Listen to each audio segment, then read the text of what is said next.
జగన్ గారి మీద ఒక భారీ కుట్ర జరుగుతుందని నేను చాలా రోజుల నుంచి చెప్తున్నాను. చాలా రోజుల నుంచి నా ప్రీవియస్ వీడియోస్ మీరు ఒక 1 month నుంచి నా వీడియోస్ మొత్తం చూస్తే మీకు అర్థమైద్ది. నేను ఏదైతే చెప్పానో కొన్ని నేను గెస్ట్ చేసి చెప్పినా సరే అవన్నీ కరెక్ట్ అయినాయి. ఇప్పుడు జగన్ గారి మీద భారీ కుట్ర జరుగుతుంది.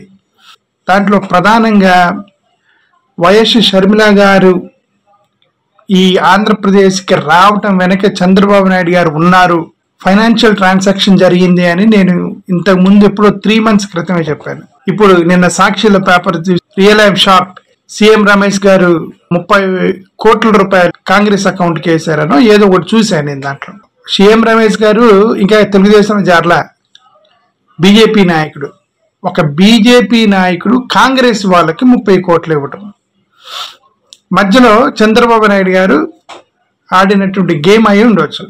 ఒక బీజేపీ నాయకుడు కాంగ్రెస్కి 30 కోట్లు ఇస్తే అటు కాంగ్రెస్ వాళ్ళని యాక్షన్ తీసుకోవాలి, బీజేపీ వాళ్ళని యాక్షన్ తీసుకోవాలి. చంద్రబాబు నాయుడు గారు చెప్పినట్టు ఈ 2 జరిగాయి అంటే ఇది కూడా చెప్పాను నేను. కాంగ్రెస్, బీజేపీ, టీడీపీ 3 ఒకటే అని కూడా చెప్పాను. భారతదేశంలో ఇది ఎక్కడా జరగదు. కాంగ్రెస్, బీజేపీ ఒకే ప్లాట్ఫామ్ మీదకి వెళ్ళి ఒకే వ్యక్తిని ఎదుర్కోవటానికి కలిసి రావటం అనేది ఎక్కడా జరగదు. ఇది ఆంధ్రప్రదేశ్లో జరిగిద్ది అని కూడా చెప్పారు. ఇప్పుడు జరిగింది చూసారా, సీఎం రమేష్ గారు బీజేపీ క్యాండిడేట్, బీజేపీలో ఉన్నాడు, ఇంకా కాంగ్రెస్ అకౌంట్కి డబ్బులు వేసాడు అని చెప్పేసి సాక్షిలో చూసి నేను సాగుతున్నా. ఇది ఒక భయంకరమైన కుట్రలో భాగమే ఇదంతా కూడా. ఈ జయప్రకాష్ నారాయణ గారిని ఒక లోక్సత్తా పార్టీ నాయకుడిని కూడా ఆయన యొక్క పార్టీ సిద్ధాంతాలకు వ్యతిరేకంగా తీసుకెళ్లి జగన్ గారి మీదకి రెచ్చగొట్టడం. రైట్, పొత్తుల్లో జగన్మోహన్ రెడ్డి గారు అసలుకి బీజేపీ, టీడీపీ, జనసేన పొత్తు పెట్టుకోవటంలో కూడా అది పెద్ద ప్లానింగ్ జరిగింది. వ్యక్తుల్ని పావులుగా వాడుకోవటంలో చంద్రబాబు నాయుడు గారు సిద్ధహస్తుడు. పవన్ కళ్యాణ్ గారిని వాడుకొని బీజేపీ పొత్తులోకి అక్కడ క్రాక్ చేశాడని. ఈ cracked the deal through Pawan Kalyan, ఈ crack the deal through CM Ramesh with Sharmila Reddy garu, ఈ crack the deal with Jayaprakash Narayana, with whom I don't know, మధ్యలో ఎవరు మధ్యవర్తులు ఎవరు ఉన్నారో మనకు తెలియదు. సో ఎంత ఏకమయ్యి ఒక వ్యక్తి మీదకి రావటం, ఒకే వ్యక్తి జగన్మోహన్ రెడ్డి గారు, వీళ్ళందరి టార్గెట్ ఒక వ్యక్తే జగన్మోహన్ రెడ్డి గారు. ఎలాగైనా జగన్మోహన్ రెడ్డి గారిని ఓడించాలి, జగన్ గారిని గద్దె దించాలి, 151 సీట్లు వచ్చినటువంటి ఒక వ్యక్తిని కిందకి దించాలి. ఆయన ఇమేజ్ని డ్యామేజ్ చేయడానికి ప్రయత్నాలు కూడా జరిగాయి. ఆయన ఇమేజ్ని డ్యామేజ్ చేయడానికి ప్రయత్నాల్లో భాగంగా వైఎస్ వివేకానంద రెడ్డి గారి హత్య కేసుని కూతుర్ని రెచ్చగొట్టి, కూతురు ద్వారా వివేకానంద రెడ్డి గారు అక్కడ బీటెక్ రవి వాళ్ళిద్దరు ఒకే ఎమ్మెల్సీ ఎన్నికల్లో కొట్లాడుకొని బీటెక్ రవి గెలిచాడు, అంటే ఓడించాడు వివేకానంద రెడ్డి గారిని బీటెక్ రవి. వివేకానంద రెడ్డి గారి యొక్క ఫంక్షన్కి ఆయన రావటం, ఇవన్నీ ఆశ్చర్యాలు, కుట్రలో భాగాలు ఇవన్నీ కూడా. రైట్, ఇవన్నీ జరిగాయి. కేవలం టార్గెట్ జగన్మోహన్ రెడ్డి గారే టార్గెట్, ఆయన ఒక్కరిని టార్గెట్ పెట్టుకొని జరుగుతున్నాయి ఇవన్నీ కూడా. జగన్మోహన్ రెడ్డి గారు ఎన్నికలకి సిద్ధమయ్యి ఫాస్ట్ వీళ్ళు ఎన్నికల నోటిఫికేషన్ వచ్చే లోపే మా క్యాండిడేట్లు మొత్తాన్ని కూడా మేమే నిర్ణయం చేసుకొని ఆయనే అందరికంటే అడ్వాన్స్డ్గా ఉన్నాడు అనమాట జగన్మోహన్ రెడ్డి గారు. సిద్ధం సభల్లో 1000 మంది జనం వస్తున్నారు, సిద్ధం సభల్లో లక్షల మంది జనం వస్తున్నారు. ఎమ్మెల్యే, ఎంపీ క్యాండిడేట్లని ఆయన ముందుగానే నిర్ణయించుకొని ప్రజాక్షేత్రంలోకి వెళ్ళిపోయాడు జగన్మోహన్ రెడ్డి గారు. అది చూసి ఓర్చుకోలేక చాలా మంది ఏం చేశారంటే బీజేపీని రెచ్చగొట్టారు. ఆయన మతపరంగా రెచ్చగొట్టని, ఆయన్ని ప్రభుత్వ పరంగా రెచ్చగొట్టని.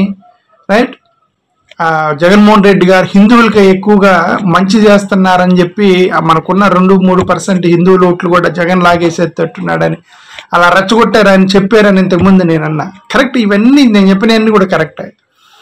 నేను చెప్పినన్నిట్లో కూడా ఆధారాలు లేకపోయినా సరే నేను కొన్ని ఊహించుకొని చెప్పినా సరే ఊహ అనేది మైండ్లో నుంచి రాదు, జరుగుతున్న ఇన్సిడెంట్స్ని బట్టి వస్తాయి.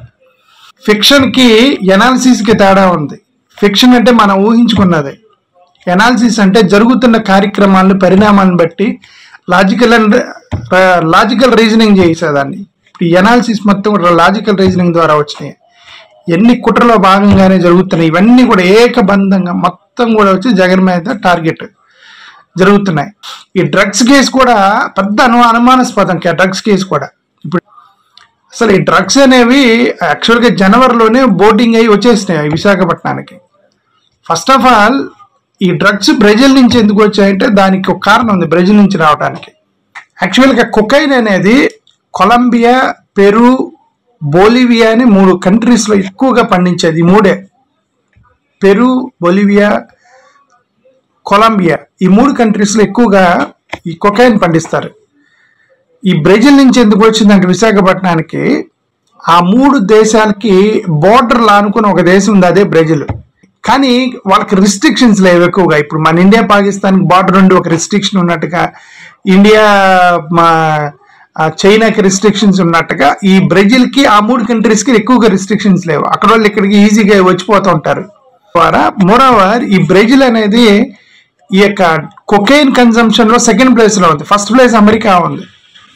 కొకైన్ డ్రగ్స్ ఎక్కువగా వాడేది అమెరికాలో వాడతారు డ్రగ్స్ ని ఎక్కువగా. సెకండ్ ప్లేస్ ఈ బ్రెజిల్. వీళ్ళు ఏం చేస్తారంటే ఈ 3 కంట్రీలు ప్రొడక్షన్ కంట్రీలో నుంచి ఈ బ్రెజిల్లోకి తీసుకొచ్చి ఇక్కడి నుంచి షిప్పింగ్ మొత్తం చేస్తారు. యాక్చువల్గా అవి ఎక్కడైతే ఇప్పుడు మన విశాఖపట్నం పోర్టుకు వచ్చిన ఈ 3 కూడా ఈ కొలంబియా నుంచి కానీ, పెరు నుంచి కానీ, బొలివియా దేశాన్ని నుంచి కానీ బ్రెజిల్కి వచ్చి బ్రెజిల్ నుంచి షిప్పింగ్ అయ్యి మన దగ్గరికి వస్తాయి. అక్కడ మిక్సింగ్ జరిగింది. బ్రెజిల్లో బోటింగ్ అయింది. జనవరి 17వ తారీఖు బోటింగ్ అయింది. అది జనవరి 17 బోటింగ్ అయినప్పుడు సిబిఐకి ముందే టిప్ వచ్చి ఉండొచ్చు. అప్పుడే జనవరిలోనే టిప్ వచ్చింది, ఇది స్టూడెంట్స్ షిప్లు ఇది వస్తుందని. సరే అయినా వాళ్ళు బయట పెట్టరు, మొత్తం చెక్ చేసేంత వరకు పట్టుకునేంత వరకు బయట పెట్టరు కాబట్టి వాళ్ళు కాన్ఫిడెన్షియల్గా ఉంటారు కాబట్టి నో ప్రాబ్లం. 16వ తారీఖు మార్చి 16 కరెక్ట్గా 3 నెలలు. జనవరి 17 అక్కడ షిప్పింగ్ అయితే మార్చి 16వ తారీఖు విశాఖపట్నం పోర్టుకు వచ్చింది. కరెక్ట్గా 3 నెలలు ట్రావెల్ చేసింది అనమాట. బ్రెజిల్ నుంచి విశాఖపట్నం రావడానికి 3 నెలలు పట్టింది. మార్చి 16వ తారీఖున విశాఖపట్నం వచ్చింది. మార్చి 19వ తారీఖున సిబిఐ వాళ్ళు ఓపెన్ చేశారు in front of company owners. ఈ 3 రోజులు ఏం జరిగింది? వీళ్ళు ఎందుకు విడిపించుకోవడానికి ట్రై చేయలేదు? ఆ కంటైనర్స్ ఇప్పుడు రాగానే కంటైనర్స్ వీళ్ళు తీసుకెళ్ళిపోవాలి ట్రాన్స్పోర్టేషన్ చేసి. మోరోవర్ దాంట్లో డ్రగ్స్ ఉన్నాయి. డ్రగ్స్ ఉంటే ఎక్కువసేపు ఉంచరు, వెంటనే తీసుకెళ్లి క్లియరెన్స్ తీసుకుని సర్టిఫికేట్ తీసుకుని వెళ్ళిపోవడానికి ట్రై చేస్తారు. బట్ 3 రోజులు అక్కడ ఉన్నాయి. ఓపెన్ చేయడానికి 20,000కి 3 రోజులు టైం. ఈ 3 రోజుల్లో చాలా బార్గెనింగ్ జరిగి ఉండొచ్చు. కేంద్ర ప్రభుత్వంలో ఉన్నటువంటి పెద్దలను కూడా ఇన్ఫ్లుయెన్స్ చేయడానికి ప్రయత్నం చేసి ఉంటారు కంపెనీ ఓనర్స్. ఇప్పుడు కేంద్ర ప్రభుత్వానికి సంబంధించిన వాళ్ళని ఇన్ఫ్లుయెన్స్ చేయాలంటే ఎవరి ద్వారా వెళ్ళగలరు? ఇప్పుడు ఒకవేళ జగన్మోహన్ రెడ్డి గారి ద్వారా వెళ్ళగలరా? వాళ్ళు ఇప్పుడు వెళ్ళలేరు. ఎందుకంటే ఇప్పుడు అపోజిషన్ కదా జగన్మోహన్ రెడ్డి గారు, బీజేపీకి అపోజిషన్. ఇక్కడ జగన్మోహన్ రెడ్డి గారు చెప్పినట్టుగా ఇప్పుడు బీజేపీ వాళ్ళు చేయరు. జగన్మోహన్ రెడ్డి గారు రిక్వెస్ట్ చేస్తే బీజేపీ వాళ్ళు ఫేవర్ చేయరు. ఎందుకంటే ఇప్పుడు అపోజిషన్ లో వాళ్ళు ముగ్గురు పొత్తయ్యారు కాబట్టి. ఇప్పుడు వాళ్ళ దగ్గరికి వెళ్ళాలంటే వీళ్ళకున్న ఏకైక మార్గం టీడీపీ వాళ్ళ ద్వారా వెళ్ళాలి, పవన్ కళ్యాణ్ ద్వారా వెళ్ళాలి, లేదా పురంధేశ్వరి గారి ద్వారా వెళ్ళాలి. వీళ్ళ ముగ్గురు ద్వారానే బార్గెనింగ్ జరగాలి. ఈ 3 రోజులు బార్గెనింగ్ చేసి ఉంటారు. బట్ వాళ్ళు ఫిక్స్ అయ్యారు కాబట్టి, సిబిఐ పట్టుకుంది కాబట్టి వాళ్ళు ఈ డ్రగ్స్ విషయంలో ఏ వ్యూహమైనా కానీ ఆ వ్యూహం ద్వారా కానీ వాళ్ళు మాత్రం దీన్ని బయట పెట్టాలనుకున్నారు, బయట పెట్టేశారు. పెట్టాలనుకున్నారు కాబట్టి ఇప్పుడు వీళ్ళు ఏం చేశారు? 19వ తారీఖు ఓపెన్ చేస్తే 18వ తారీఖున ఈనాడు పేపర్లో పెద్ద న్యూస్ ఆర్టికల్ రాశారు, జగన్మోహన్ రెడ్డికి డ్రగ్స్కి లింక్ ఉందని, గంజాయికి లింక్ ఉందని రాశారు. అంటే అప్పటికే వీళ్ళకి తెలుసు అక్కడ పట్టుబడింది. ఈ సడన్ గా ఈ పెద్ద ఆర్టికల్ రాశారు ఏంటి అనేది వాళ్ళకి అర్థం కాల. మోరోవర్ అక్కడ పట్టుబడింది, అర్థం కాల. మోరోవర్ 19వ తారీఖు పట్టుబడింది అనగానే ఆ వ్యక్తి విజయసాయిరెడ్డి గారిని కలిసింది. విజయసాయిరెడ్డి గారు బ్రెజిల్ అధ్యక్షుడికి ట్వీట్ చేసింది. ఇవన్నీ రెడీగా పెట్టుకొని టక్ కొట్టేసుకుంటూ వచ్చారు. సో వెంటనే ట్విట్టర్లో డమ్ చేసేసారు. ఈ ఫోటోలన్నీ డమ్ చేస్తే అవి ఫస్ట్ చూడగానే నాకు అనిపించింది, ఇదేంటి ఈ వ్యక్తి విజయసాయిరెడ్డి గారిని కలిశారు, ఈ వ్యక్తి అక్కడ సంతనతులపాడులో వాళ్ళందరూ ఫోటోలతోటి ఏదో సంక్రాంతి శుభాకాంక్షలు పెట్టి పెద్ద ఫ్లెక్సీ ఉంది. నిజంగా ఈ వ్యక్తి వైసీపీ అతనేమో అని నేను కూడా అనుకున్నా. వైసీపీకి సంబంధించిన వాళ్ళు ఇప్పుడు వైసీపీ వాళ్ళు ఇన్వాల్వ్ అయ్యారేమో డ్రగ్స్లో అని చెప్పి నాకు ఆ స్పాట్లో అనిపించింది. అట్లా తర్వాత నేను సంతనతులపాడు నియోజకవర్గం ఫోన్ చేసి నేను అక్కడ ఎంక్వైరీ చేసుకుంటే అర్థమైందంటే వీళ్ళకి బంధువులు ఉన్నారు, బంధుత్వం ఉంది టీడీపీతో. అతను టీడీపీలోనే యాక్టివ్గా ఉంటాడు. ఎవరో అతనికి సంబంధించిన బినామీలు వాళ్ళు వీళ్ళు కొంతమంది వైసీపీలో టచ్లో ఉంటారు అని అక్కడ చెప్పారు అనమాట. అంటే ఇదంతా పకడ్బందీగా ఒక ప్లాన్ ప్రకారమే జగన్మోహన్ రెడ్డి గారిని డిఫేమ్ చేయడానికి, డ్రగ్స్ లో ఇరికించడానికి ప్రయత్నం జరిగింది. జగన్మోహన్ రెడ్డి గారు ఇంకా ఏమేమి ప్రమాదాలను ఎదుర్కొంటారో మనకు తెలియదు. అక్కడ కవిత గారిని అరెస్ట్ చేశారు. కవిత గారిని అరెస్ట్ చేయబోయే ముందు వరకు కేసీఆర్ బీఆర్ఎస్ బీజేపీ పొత్తు పెట్టుకోబోతున్నారని చెప్పి న్యూస్ లో వచ్చింది. వాళ్ళిద్దరు ఒకటే, వాళ్ళిద్దరు పొత్తుకు వెళ్ళబోతున్నారు, షీట్ షేరింగ్ చేసుకోబోతున్నారు, ఆ లెవెల్కి వచ్చింది. అది పొత్తుల టాక్ బీఆర్ఎస్ బీజేపీ. సడన్ గా కవిత గారిని అరెస్ట్ చేశారు. తర్వాత అర్థం ఏమైందంటే పొత్తు కుదరలేదు. వీళ్ళు వెళ్ళి కేసీఆర్ గారు వెళ్ళి బహుజన సమాజ్వాదీ పార్టీతో పొత్తు పెట్టుకున్నారు. ఈయన వెంటనే కవిత గారిని అరెస్ట్ చేశారు. వీళ్ళు ఢిల్లీలో కేజ్రీవాల్ గారిని అరెస్ట్ చేశారు, చీఫ్ మినిస్టర్ని అరెస్ట్ చేశారు.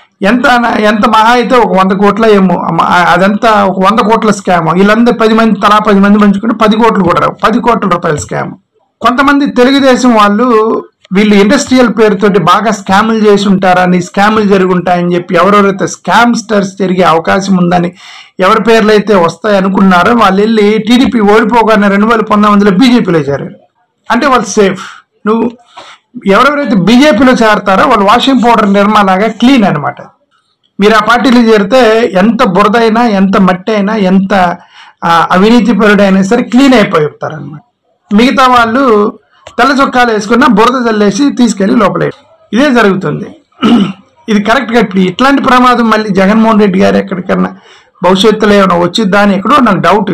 వీళ్ళు ఎంత అడ్వాన్స్డ్కి వెళ్తారు, ఎంతవరకు జగన్ గారిని ఇబ్బంది పెడతారని మనకు తెలియదు. మనం జస్ట్ వెయిట్ అండ్ సీ అంతే.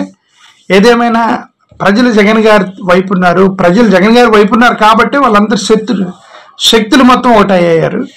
100% ప్రజలు జగన్ గారి వైపు ఉన్నారు. ప్రజలు జగన్ గారిని గెలిపిస్తారు. జగన్ గారిని కాపాడేది ప్రజలు కాపాడతారు జగన్మోహన్ రెడ్డి గారిని అని నా ఉద్దేశం. Right, let us see what happens. Thank you.